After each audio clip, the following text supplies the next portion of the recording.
Hello అండి అందరికీ, నేను మీ Revathi. Welcome to SSN vlogs. ఈరోజు ఒక విషయం మీ అందరితో షేర్ చేసుకోవాలనుకుంటున్నానండి. అదేంటంటే నాగల చవితికని అమ్మ వాళ్ళ ఇంటికి వచ్చాము. కానీ వచ్చిన రోజే మా అబ్బాయికి అమ్మవారు అయితే వచ్చిందండి. ఇలా అమ్మవారు వచ్చినప్పుడు అవి తగ్గుతున్నాయి అన్న టైంలో 3 జాలకాలు అయితే వేస్తారండి. మా సైడ్ పద్ధతిలో జాలకం అంటే పసుపు, పుట్టమన్ను, వేపాకులు మెత్తగా నూరేసి బాడీ అంతా అప్లై చేస్తారండి. అదేవిధంగా కొద్దిగా పసుపు, వేపాకులు నీళ్ళలో బాగా మరిగించి తలంటు స్నానం పోస్తారు. ఈ విధంగా మా ఆదివారము, మంగళవారము, గురువారము ఈ 3 రోజుల్లో జాలకం అనేది వేస్తారండి. అయితే పెద్దవాళ్ళైనా చిన్నవాళ్ళైనా సరే 3 జాలకాలు కూడా కంప్లీట్ అయినంత వరకు కూడా పొలిమేర దాటకూడదని పెద్దలు చెప్తారండి. ఇంకో విషయం చెప్పాలి అన్నాను కదా, అదేంటంటే చిన్నపిల్లలకి అసలు ఏమీ తెలియదు కదండి.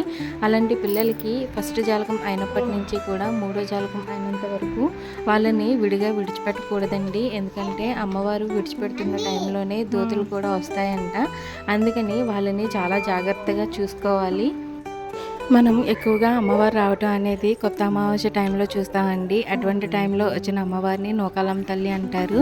ఇటువంటి టైంలో వస్తే మాత్రం ముత్యాలమ్మ తల్లి అనేసి అంటారండి. నూకాలమ్మ తల్లి, ముత్యాలమ్మ తల్లి ఇద్దరు పక్కపక్కనే ఉంటారు. 3 జాలకాలు అయిన రోజే ఇద్దరికి పసుపు కుంకుమ కూడా ఇచ్చేసుకున్నామండి. మీ సైడ్ కూడా ఇటువంటి పద్ధతులు పాటిస్తారో లేదో ఒక కామెంట్ అయితే చేయండి. Thank you for watching.